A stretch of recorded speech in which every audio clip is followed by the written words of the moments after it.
It's been 1 year of war in Ukraine, and there has been various level of tragedies that the country has witnessed in the past 1 year. And the irony is that even after 1 year, there doesn't seem to be any ending of this war in the near future. We are joined by Ukrainian MP, Mr. Vodam. And sir, what is the message that you have brought from Kyiv to Delhi? Well, first of all, we keep reminding people that unfortunately this is not the first year of Russian aggression, but the ninth. Russia invaded Ukraine back in 2014, annexing Crimea and putting the whole world into turmoil.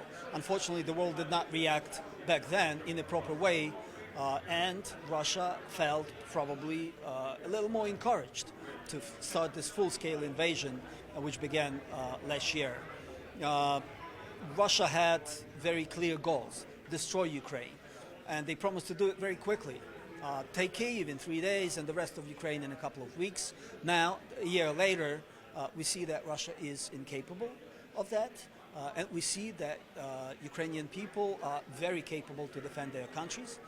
And we also see, which is very, very important, that international community is resolved on making sure that Russia does not reach any of their goals.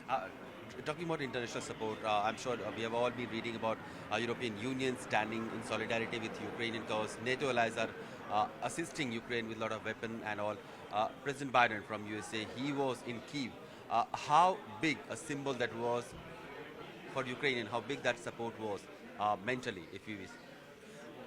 Visit from President Biden was very timely, very symbolic, in a way that it didn't only show that support from our main allies to Ukraine will continue, but it also showed very clear sign to Russia that you will not achieve the goals in Ukraine, you will not be allowed to continue this aggressive war, you will be fought back in every way possible, and it was a very good message to all the other countries in the world to support Ukraine, that this war of aggression must end, an aggressor will be punished, and the world order will be restored, and international institutions will do their job to bring the aggressor to justice and to make sure that this doesn't happen again.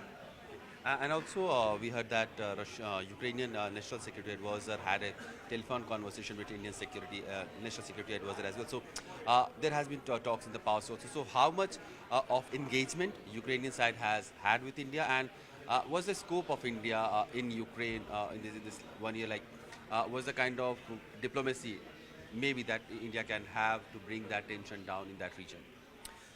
We would like to have more interaction with India, with Indian politicians, with Indian public. We have a lot of events happening, phone conversations, some visits, discussions. Of course, the famous phrase of Honorable Prime Minister Modi that this is not an era for war, which we interpret as a very clear signal to Putin to stop the war of aggression, which he unfortunately did not interpret correctly, as we see will be repeated. We also hope that India, the president for the G20 summit now, will use this opportunity to bring together leaders of different countries and bring together the leaders from Ukraine to sit down and discuss what has happened, what were the reasons, the real reasons for it, and most importantly, how we end it, and what do we do in order to prevent such things to be repeated in the future. India is very well positioned for that, and we certainly hope that, including these events, these visits, these discussions, they will bring us closer to that. And what's the kind of help or aid or assistance India is providing to Ukraine, if you could tell us that? And also the kind of interaction you must have had with Indian politicians or other leaders while you stay in Delhi. What's the sense that you're getting that? What is the feeling that Delhi is having on this 1 year drag of war that is happening in Ukraine? We had quite a few meetings with some members of parliament, with some businessmen, discussing the events in Ukraine, discussing the war, but even more importantly, the post-war reconstruction of Ukraine. India has provided humanitarian assistance from the first day. Indian community in Ukraine is quite sizable, and they also have been providing humanitarian assistance on the ground. And we have seen a lot of interest from Indian business, to take part in the reconstruction of Ukraine.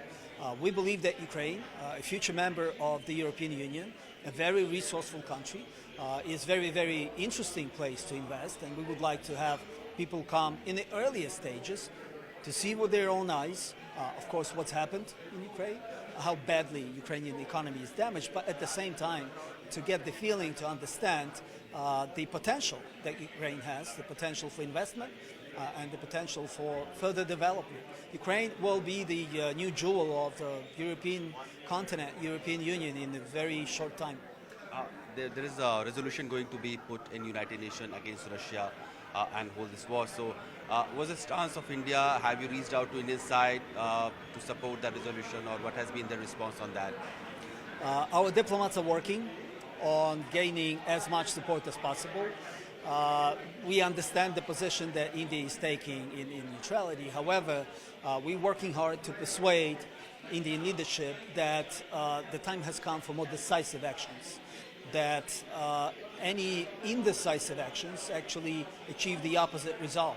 The war continues, and the peaceful resolution is not going to come from continuing war. Therefore, we're still working on it. We expect the necessary support to be there. We're phrasing the resolution so that it could suit the interest of everyone who's willing to support it. Thank you, sir. Thank you for talking to us. We wish that this whole hostilities and the crisis and the tragedies that people are suffering end very well soon. Thank you for talking to us. Thank you.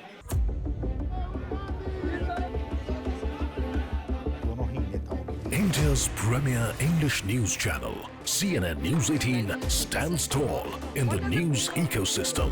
This is the government school on the Cottonpet main road, where you can see infrastructure is completely damaged. It is not even clean. An institution of courage. In this hospital in Bhagalpur, the pharmacist's brother is dispensing medicines without even asking for a prescription. Class and credibility. India's most striking primetime panel on English News TV. News is about stories. That believes in intelligent news dissemination. India's most sought-after newsmakers prefer CNN News 18 podium. A testament of trust in the incredible news institution. When there are elections in a country and they give you results you don't like, you call them electoral autocracy.